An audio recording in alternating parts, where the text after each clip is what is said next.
at time of recording, the best performing video on my channel was my reaction to Star Wars Theory's rant about Star Wars Andor. And Theory came up on my timeline this week for something that I think is actually really topical. He came up in a very funny way, and he has a video that we're going to go over. I haven't seen the video yet, but I did see the lead up to it. So if you don't know about Star Wars Theory, he is a very large Star Wars YouTuber, and he is, I think, a self-described George Lucas purist. Like, he rejects most of Disney Star Wars, although he's like a Filoni fanboy, because he feels like Filoni is the one who respects George Lucas's vision the most. But also, Theory has kind of fallen into the fandom menace. I don't know if he is explicitly fandom menace himself, but he's definitely adjacent to them and is kind of falling into that grift of the culture war talking points. But all of that aside, Theory also likes to make Star Wars fan films. I think he was doing like a Darth Vader series.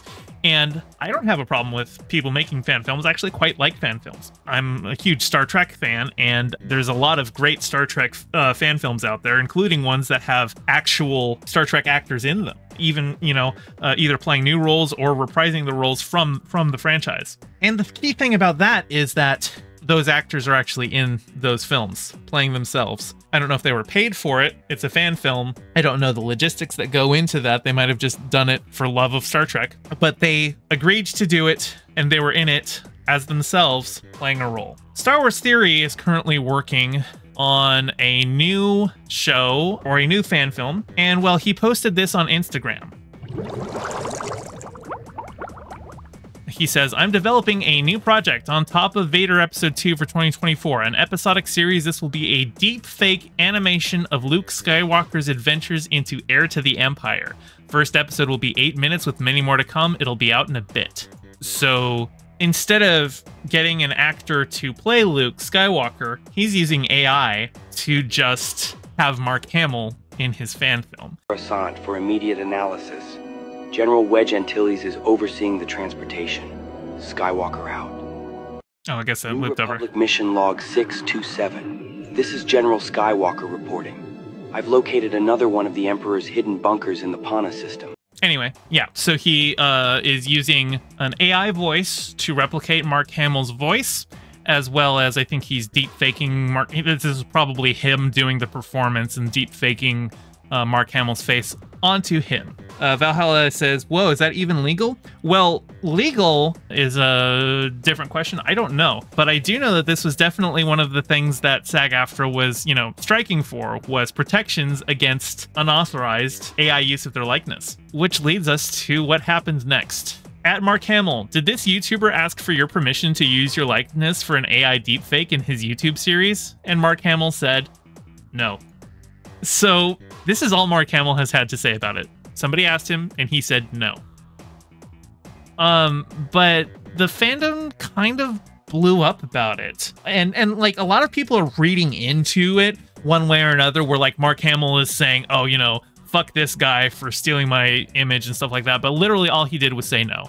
He just said no, he didn't give somebody permission to use his likeness. He hasn't said anything about whether he's going to sue to stop them or if he cares. He just didn't, he was not asked for permission. That's all he had to say about it. Hopefully this will be a wake-up call that AI should never be used as a way to get around paying real actors. It is not only damaging to large actors, but also newer voices who will miss out on being cast in smaller projects that could have helped build their resume. Yes, I agree there.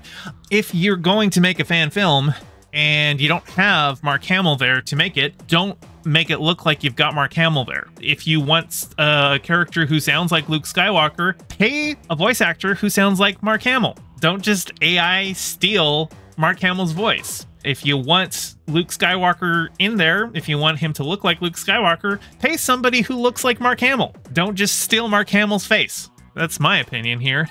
This person, I don't know who Forex is, but they definitely seem to be a fan of Star Wars Theory, and they say, these replies are hard to read. Theory, like him or not, is just a nerd like the rest of us trying to make cool content, but the dude gets so much hate for just expressing his opinion, and it's sad. Should he have reached out to Mark? Yeah, probably, but he does have an agreement already with Lucasfilm. And as I'm sure he's already stated, if Mark was thoroughly against it and said so, he'd stop. As I'm sure we all do love Mr. Hamill and all the work he does. Theory does not have an agreement with Lucasfilm. Lucasfilm has guidelines set out for Star Wars fan films, which is what Theory is operating in. I'm pretty sure using AI deepfakes of Mark Hamill goes outside those guidelines. I'm not 100% on that. Those guidelines probably haven't been officially updated since the SAG-AFTRA AI agreement, so I don't know for sure. But yeah, the dude gets so much hate for just expressing his opinion. Well, we're gonna find out about his opinion, but why don't we talk about the ethics of using AI? Now, Mark Hamill is not really hurt by this, right? Mark Hamill's a millionaire, but he's still an actor who does work, and I think it's still unethical to steal his likeness without his permission instead of hiring a human being to do a performance. Andrew Blood says, how is deepfaking an iconic actor in opinion? That's what he did. Well, the problem is what Forks is talking about. Like I said, I did a video on Theory before where he talked about how he didn't like Star Wars Andor. The problem is that he doesn't just have opinions. He actually ends up going into, you know, like being a bigoted, toxic fan. And I saw a little bit of a clip of his response, but I haven't gone over his video yet. And we're going to see right now what he has to say. But before I go over here and watch this video, I do want to talk about the use of AI a little bit. And I was actually watching another streamer. I'm not going to say who. They're someone in our space, and I don't want to make this like a call out or anything like that. I just kind of wanted to address the attitude. But I was watching another streamer, and they were watching a meme that was like a song sung by a bunch of SpongeBob characters. And I think it was like Christmas themes and whatnot. And the voices were all AI generated. And the streamer said, see, AI isn't all bad. And the meme was funny. Like it was a funny video that they were watching. But it still is taking somebody's voice without their permission to do it. And I have seen a lot of AI memes doing the voice thing, and I've enjoyed a lot of them. I thought they're really funny, you know, doing like the politicians and stuff like that. But there's like serious ethical concerns in there that I think outweigh the humor that can be obtained from them. And so just because you can make good memes and you can make content out of, you know, AI replicas of actors, that doesn't mean you should. And with that out of the way, so this video is called Mark Hamill Doesn't Like Me, Well This Sucks, which is funny because Mark Hamill hasn't said anything about him. Mark Hamill, you know, and I checked Mark Hamill's Twitter, like I checked everything that he was posting after this, after he said no, he hasn't said a thing about Theory. Yeah, it's called Mark Hamill Doesn't Like Me, which is just objectively, he has no way to know that from two letters. Mark Hamill hasn't said anything about him. He just said he was asked a question whether Theory had reached out to him for permission to use his likeness, and Mark Hamill simply said no. At this point, that's all we know about Mark Hamill's opinion on Theory. But let's see what Theory has to say about it. We're going to be going over something else on the tweets, on the tweeters, on the X's. You guys know about my Luke Skywalker project that I'm creating? Well, I woke up to this message from my animator today, and he's... anyways, new updates for you guys if you guys wish. But he posts a picture, and he's kind of upset about it. I was talking to him about it. He's upset. He's like, more than anything, I hope people realize this is a lot harder than clicking a button. We'll be doing a lot of animating, compositing to bring this to life. He's working really hard. It's a really talented kid.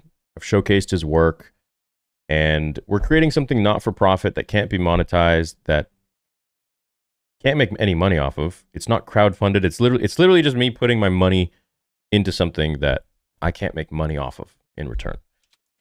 I could continue to make fan fiction. Okay, so that does change things. Obviously, well, and I don't think that under Lucasfilm guidelines that you can, I don't know if you can make money off of the fan films. I think they have to just be labors of love. I'm not 100% sure on that. I do know that Paramount's guidelines for Star Trek fan films is that you can't make money off of them. But I don't know the details with Lucasfilm. And he's saying he's doing a lot of animation work. He was showing a little bit up here. Yeah, animating and compositing to bring this to life. So he's saying that there's a lot of animation that goes into it, but the video that I saw on Instagram looks like it was just a pretty standard deep fake. And I don't think it matters whether you're doing it for money or not.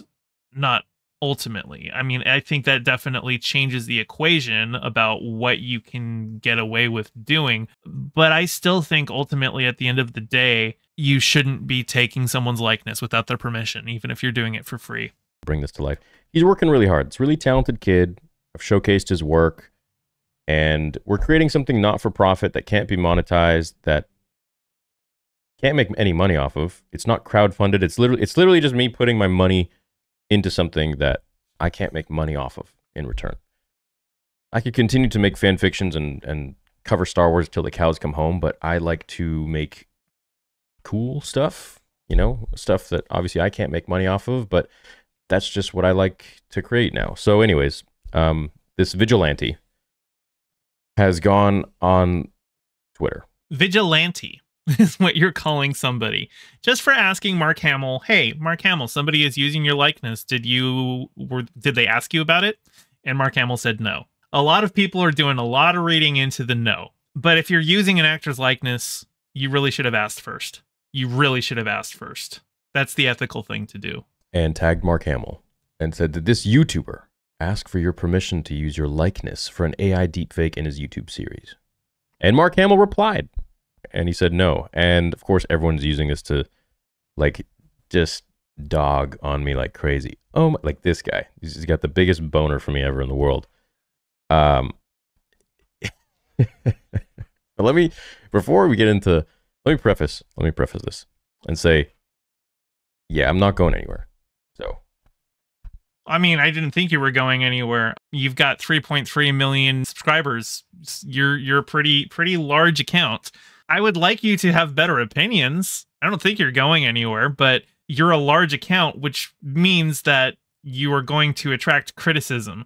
And when you have bad and sometimes just downright bigoted opinions, you rightly deserve criticism for that. Whether you go away or not, like, is immaterial to the fact that when you put out your opinion and your opinion is stupid, people are going to counteract it. And the fact that you're one of the largest Star Wars YouTubers out there, that definitely puts a target on your back. And you just have to, at some point, come to terms with that.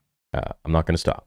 I will continue to make the best Star Wars content that I want to see forever.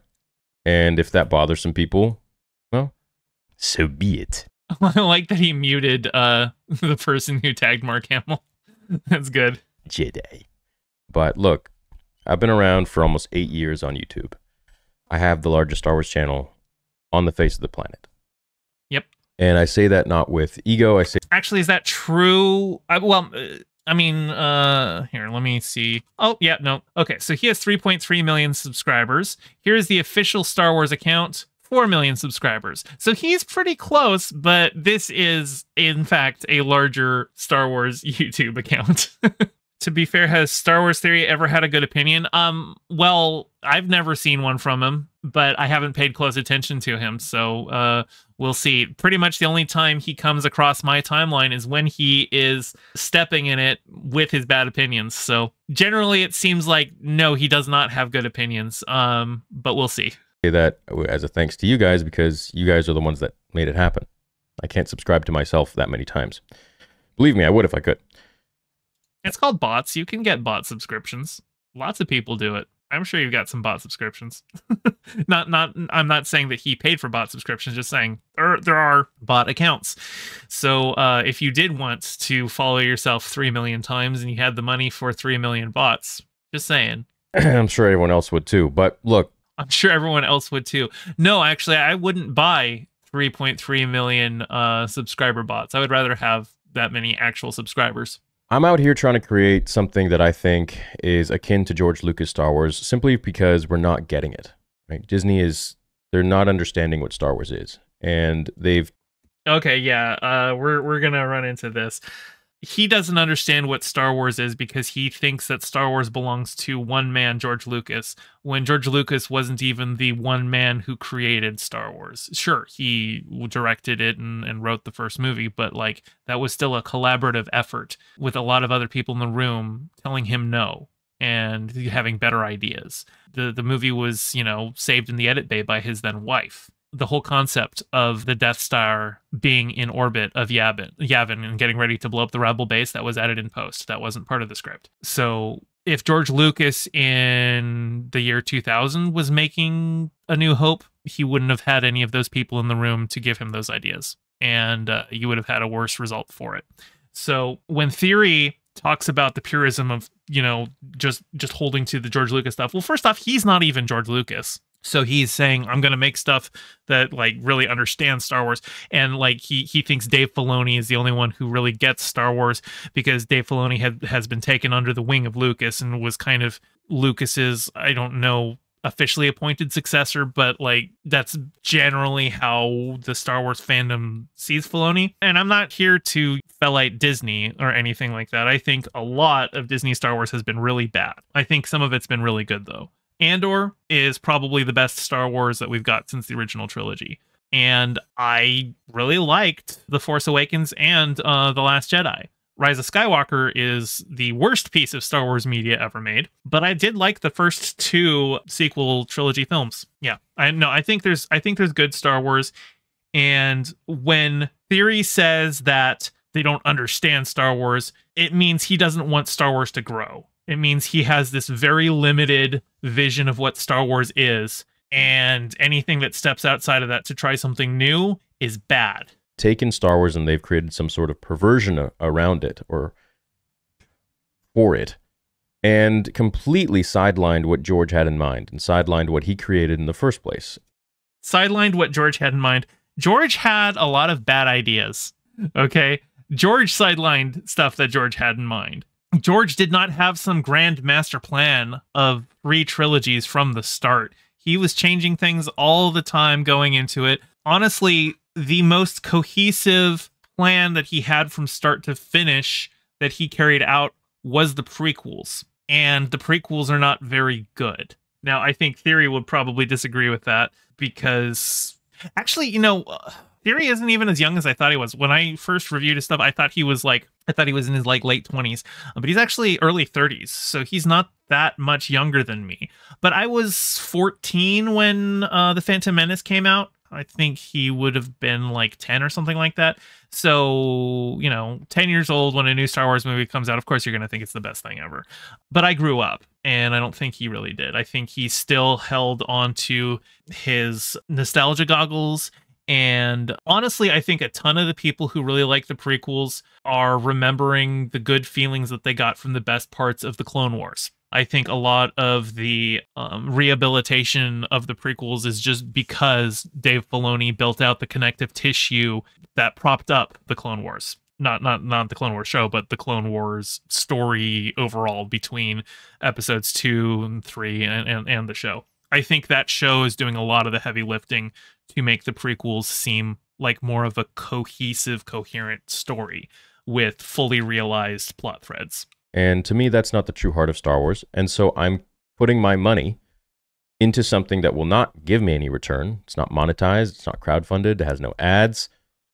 There's no money I'm making from this. It's literally just a labor of love, a passion that I have for Star Wars. Look, when I was a kid, in the 90s and 2000s, we're not talking about these new age Star Wars fans that Disney has amassed. I am older than you. I'm older than you, and I like the sequels better than the prequels. Although I will say that Episode 3 is definitely better than Rise of Skywalker. It wasn't really all that cool to be talking about Star Wars all the time. It was more of like a hush-hush secret thing, but only amongst your friends and nerds and geeks, real geeks. You're wrong.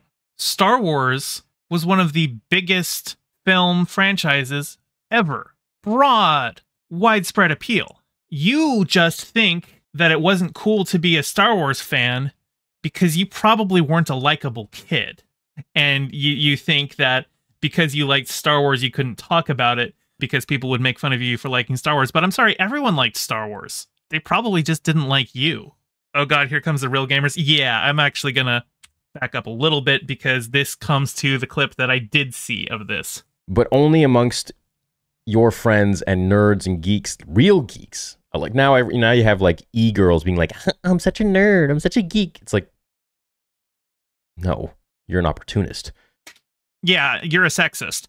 Sorry, women like nerdy things. I'm sorry that like you couldn't get a girlfriend who liked Star Wars when you were in high school. I could, so skill issue. This reminds me, like, this was a pretty common attitude among some of my friend group growing up, that not only were girls, not interested in nerdy stuff, but like if they said that they were pretending for attention. And one of the weirdest ones that I ever ran into is a guy who I used to be friends with. We haven't talked in a couple years, but we'd been friends for basically since childhood. And he was going on this thing about how he, a bunch of girls weren't real gamers because they only played like phone games or games that he thought didn't count as like real games, like The Sims. If you were playing The Sims, you weren't a real gamer. And I was just like, well, like, what about Felicia Day? Is she a real gamer? And he was like, no, I think she's just kind of, faking it for clout. And it's like, she made The Guild one of the first internet series based entirely on her addiction to World of Warcraft. And this guy that I'm talking about has been a dev on World of Warcraft for a decade. So she basically pioneered internet series before streaming was a thing based on her experiences in a game that he develops. And that wasn't enough for him to consider her a real gamer. So it's just sexism with these people. Atheist Mando says, Gayfesh, if I like Disney canon, am I not a real fan, even though I get giddy seeing Legends lore being conscripted in the new lore for younger generations to enjoy? According to theory, I guess that would depend on whether Dave Filoni wrote it. Well, and actually what you're talking about is something that I kind of refer to as, glup shittoing, right? And glup shitto has kind of become like a bit of a pejorative of like, oh, great. Yeah. Okay. We've got Cad Bane in this show, even though he wasn't set up in the show beforehand. We're just supposed to be like, oh my God, it's Cad Bane from the cartoon. And people who have never seen the cartoon are just going to be like, oh, it's a guy with tubes in his face. And like, there's ways to do a glup shitto well, and there's ways to do a glup shitto poorly. So I'm not criticizing doing a glup shitto, just, pointing it out. Anyways, back then it was like the real nerds. And Star Wars was extremely important to me. It was a connection I had with my dad, my mom. I did not, with myself, I saw my heroes in Luke Skywalker. I saw heroism in Luke Skywalker. I saw the hero's tale in Luke Skywalker. And then when the prequel trilogy came out, I was all about Anakin because I saw so many of my flaws in Anakin Skywalker. And I was like, oh my God, cool. Like I can learn from this. I'm going to say that given the like kind of incel vibes that we're going for, I think I can see the flaws that you saw in yourself in Anakin. You think the Dark Troopers was the best version of Glub? It's not Glub Shitto here. I'll spell it out. Glup Shitto. It's from a Twitter, not a Twitter, sorry. Hang on, a Tumblr thing. Let me see. Let me find the original. Okay, here we are. Yeah. This is the Tumblr thing. Every time a new Star Wars movie or show is announced, all the fans are like, OMG, Glup Shitto is back. And so Glup Shitto has now just become like a shorthand for an obscure like Legends character that gets brought back or something like that. Anyway, back to theory. And I can maybe adapt and change and see like where I'm headed if I don't change my ways. Anyways, I didn't have too many friends growing up. And so Star Wars for me, along with Dragon Ball, was an extremely important, vital part of my life that kept me around.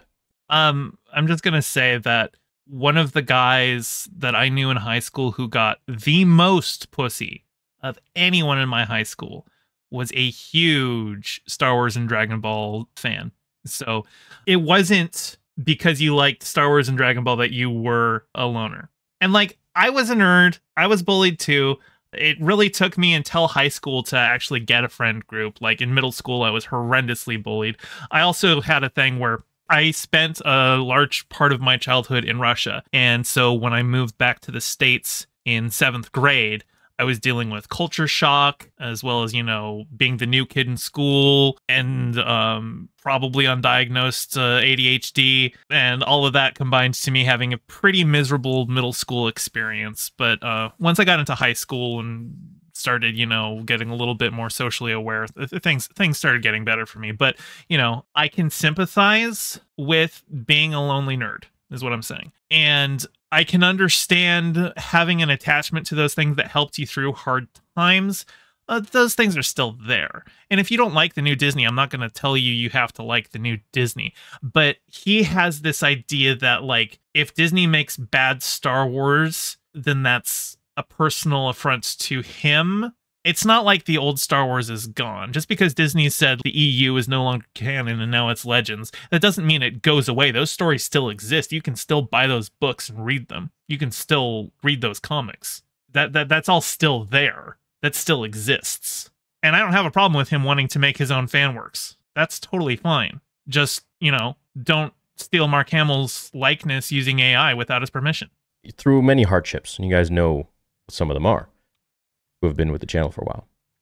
And so for me, I'd come home, I'd read my Star Wars comic books, I'd read my Star Wars books, I'd watch the movies over and over and over again, I'd watch the behind the scenes, and I'd go in the Star Wars forums. I'd go on different Star Wars forums online, and I'd make friends. Those were my friends online. And so Star Wars for me was an extremely important place, not just because I loved the story, but because of the amazing feeling of connectiveness and belonging that it gave me. And the community was so different back then. It was truly a community that discussed Star Wars.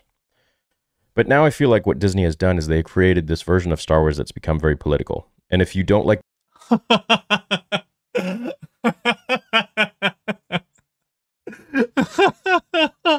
Have you seen the interview that George Lucas had with James Cameron, where James Cameron was talking about the asymmetric warfare that he was observing in Star Wars? And George Lucas said that, yeah, he deliberately modeled the rebellion off the Viet Cong against the American Empire in the original trilogy. Star Wars has always been political. George Lucas is on the left. George Lucas made the prequel trilogy about how liberal democracies are susceptible to the rise of fascism. He didn't do it well, but that was his intent. Like, episode 3, it explicitly criticizes the Bush administration. Anakin, literally quotes George Bush, saying, if you're not with me, you're my enemy. Like, that was, literally what George Bush said about, it's like, you're either with America or you're with the terrorism. It was that, okay?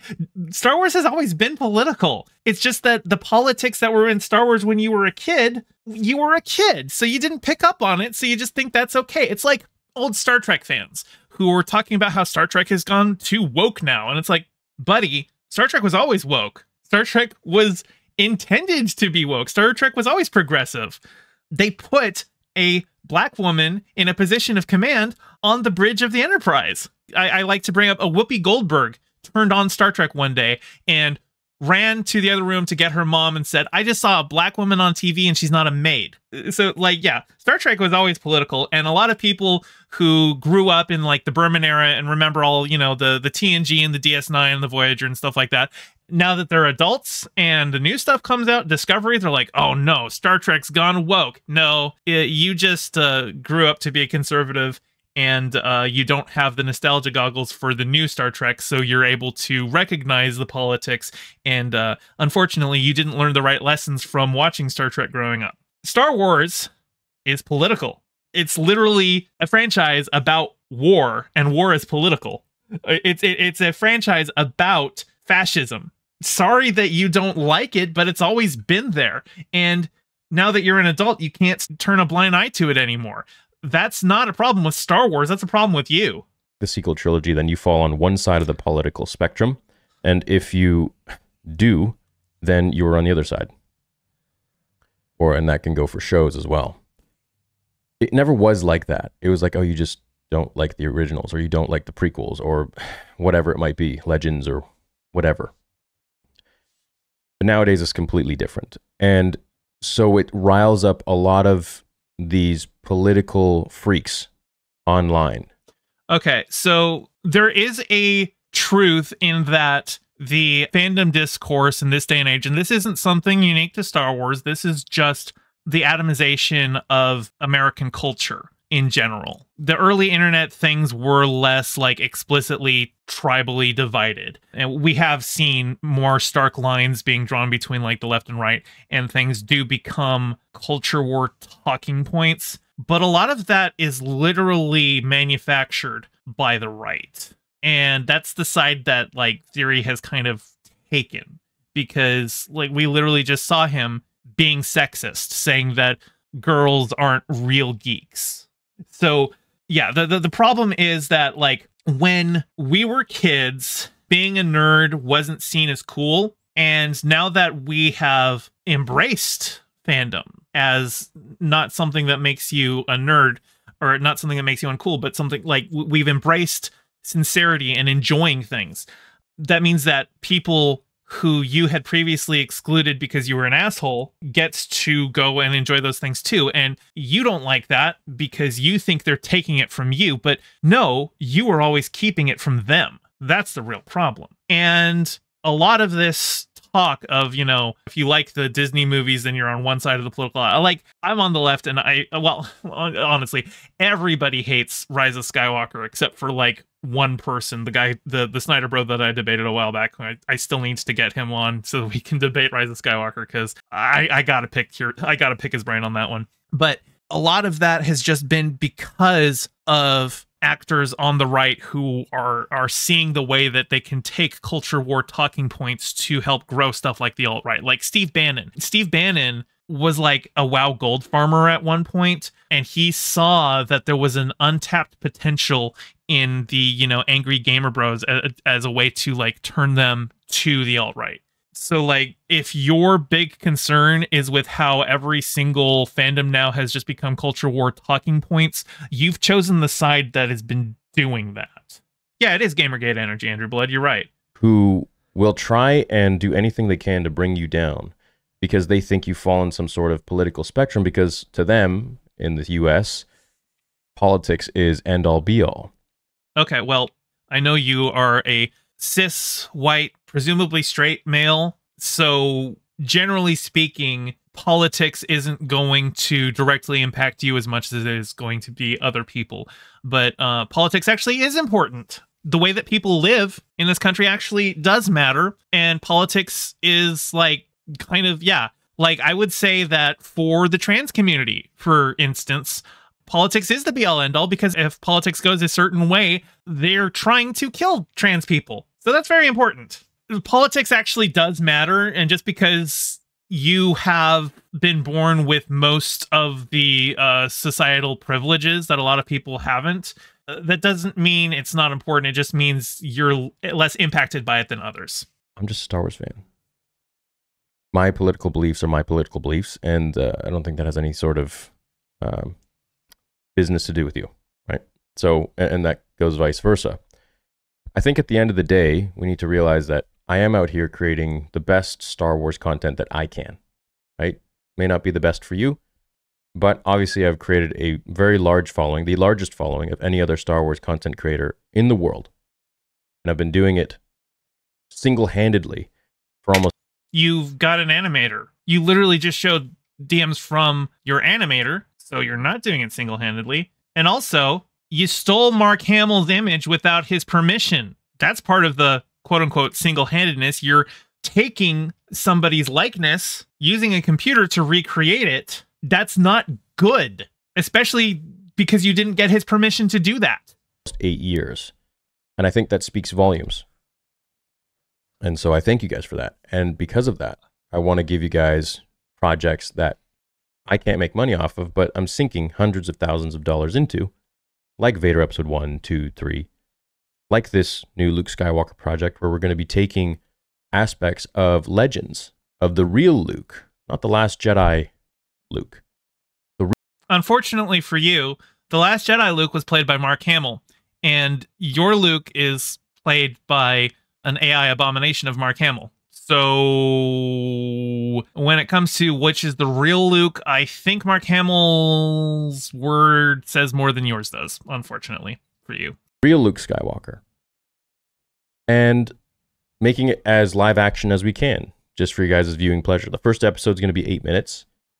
There's no ads running on it. It's not being crowdfunded. Literally paying for it from everything I earn from the channels, all the channels I have, as well as the merch and the sabers. So it's your guys' support that's allowing me to do all this. Anyways,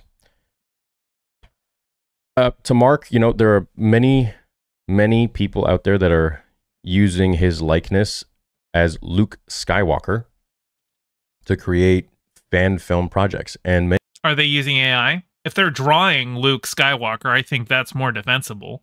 That's fine. Because that's also like doing actual art. AI isn't art. AI can't be art.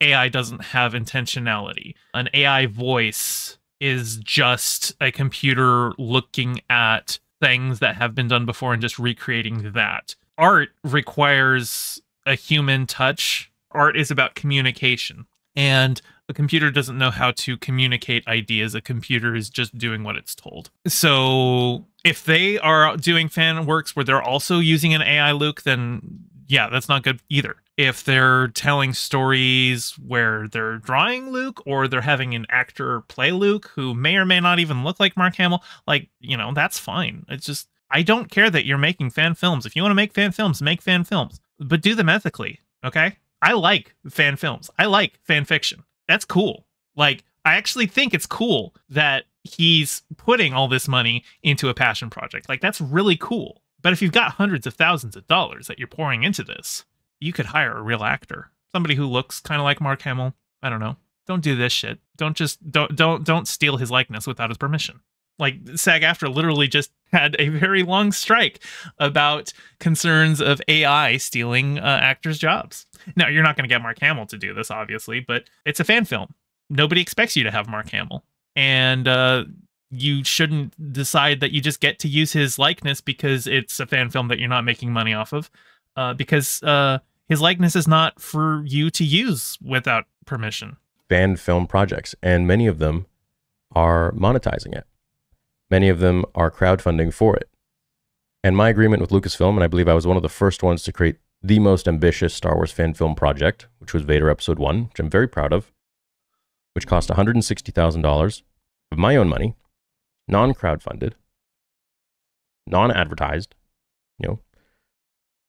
My agreement with Lucasfilm was that I would not crowdfund and I wouldn't place ads in it. And to that I said, okay, no problem. Thanos style, fine, I'll do it myself. Cool. And I'm doing that with Episode 2, doing that with Episode 3. I've done that with the 2 cinematics. I've spent over 300 grand so far on Vader. And that's because I want to see it done myself. And I want to give you guys something for giving me this platform. And because I'm a Star Wars fan, I just think it's cool. Valhalla Video says, where's all this money coming from? He's got 3.3 million subscribers. He has merch and stuff like that. He's not directly monetizing those fan films, but like his channel is kind of an advertisement for those films. And his channel is still making money from making those films. It's just the videos themselves directly are not making money. So yeah, I think it also is a little bit disingenuous to just say he's not making money off of this. In a legal view, yes, he's not directly making money off of these films, but a lot of people are probably following him because he's making these fan films. And while they may not be directly crowdfunding, like he's not setting up an Indiegogo campaign or anything like that, he's still making merch that people understand when they buy the merch, that money is going toward making a fan film. So yeah, like I said, he's adding layers of abstraction on it, but ultimately still probably a big part of his fandom is because he's making these fan films. I'm quite successful now at this age. I'm almost 34, and I've worked really, really hard to get here. And if it was so easy, then everybody would be able to do it. To be honest, you can. It just depends how much you love Star Wars and how much you want to be making the best content you can. It's a labor of love. It's really all about passion. So, you know, I understand that people will always be jealous or angry or want to shut me down because I have a large voice. But I want to let you know that back in 2016 when I started, I didn't have a large voice. You know, I had 0 subscribers, and I didn't rob a bank to get to where I am. I didn't steal anything from any other channel to get to where I am. you're stealing Mark Hamill's likeness right now. Mark Hamill just confirmed that you didn't get his permission. If I make $1 million and then I rob a bank, I can't point to the $1 million that I made legitimately to say, no, see, I already had money. That's not how that works, man. I just created the content I wanted to make. I'm very true to my word. I'm very straightforward. I'm very blunt. And I'll tell you how I feel.